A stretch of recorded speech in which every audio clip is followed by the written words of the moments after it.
Good morning, this is Kimberly Jade with your WJLP News Break. Governor Murphy announced that motor vehicle commission sites will be reopening in phases beginning June 15th, and the backlog of road tests stands at nearly 60,000.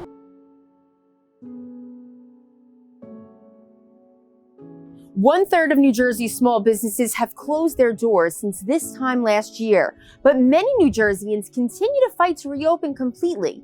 Get our economy booming, send our children back to school. But January's COVID-19 numbers have been some of the most deadly since the pandemic started. The Small Business Administration gave another glimpse into PPP activity, stating that over $175 billion was approved just 5 days into the program's second round of funding. It seems like the common sense approach to reopen by region.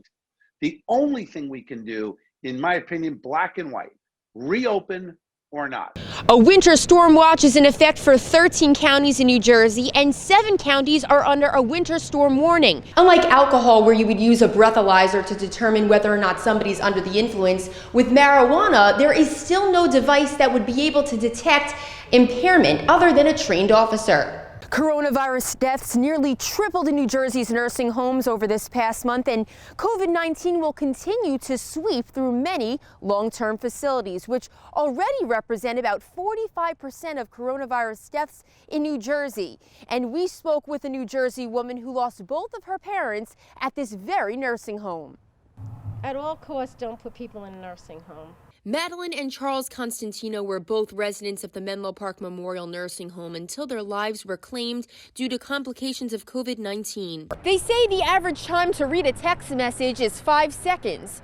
Would you ever go on the highway with your eyes closed for 5 seconds? It's hard to believe that it was only 10 minutes before we found ourselves a distracted driver.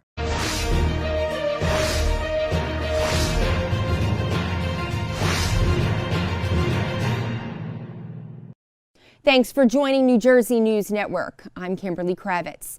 There's been an ongoing battle between Pfizer and the government, and it's been reported that New Jersey may get tens of thousands fewer doses of the Pfizer vaccine next week. Now the question is, how can we best prepare ourselves from a coronavirus outbreak here in New Jersey? Heather Fordham is with us live in studio with the details. Heather. I'll tell you, it's been an election day like no other.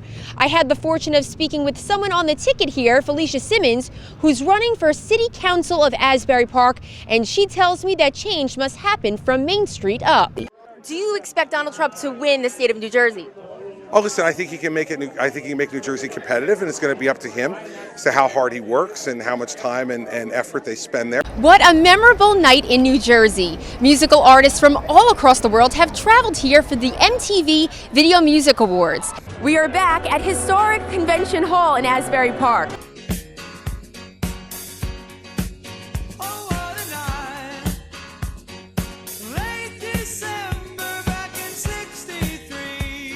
Oh, what a night it was in Asbury Park. Kimberly, it's Jersey. We don't get impressed with nothing. Am I right or wrong? You made such a great point. Bergen County, Essex County. What about the guys in Cape May County? What about Atlantic City? How great is she? I mean, what about the other half of the state? I know. It's I crazy. agree. Kimberly Kravitz here in the 7th Congressional District, where we are encountering one of the most contentious races in New Jersey. There's still some real concern. Kimberly. The rollout of the COVID-19 vaccine had sparked hope that New Jersey schools would return to a normal traditional schedule. And that raises the question, should teachers be forced to be vaccinated? The daily routines that we are all used to are now becoming a thing of the past in this global pandemic. And that is especially challenging for those in recovery who depend on daily meetings. For them, they must stay cyber in order to stay sober. I joined in on a virtual meeting. It was super simple and lightning quick. You've heard the headlines. Leaving your child or pet in a hot car could be deadly. Here at Fulfill, volunteers are lining the room, of course, adhering to social distancing. You can see the yellow lines here that are separating people. I was here in Ocean Grove when 17-year-old Sam Jarmer suffered a spinal injury while on the job as a lifeguard over the summer. But with many prayers and loving messages, a miracle happened. When my accident initially happened, I couldn't move anything from my neck down, and now I can move my arms. On July 24th, Sam the lifeguard dove over a wave and hit a sandbar, leaving him paralyzed in the water. He is fighting to get his swimming legs back with the support from his community.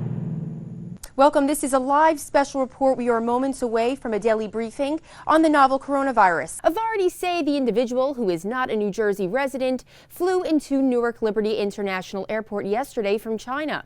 The individual was transported to a location in Essex County and will be monitored for any symptoms for the next 14 days. Millions of folks in the Garden State will relate to this next story, and it's something that most of us already know. Traffic stinks in New Jersey. According to a study by INRIX, a global traffic research company that measures how much time and money commuters spend getting to and from work, New York and North Jersey drivers spent 140 hours in traffic in 2019. Now that's equivalent to 17 and a half vacation days. Be sure to download our mobile app for instant weather and news if you haven't already. For additional content, visit our website at njnn.tv. Stay with New Jersey News Network for the latest developments of the coronavirus. I'm Kimberly Jade.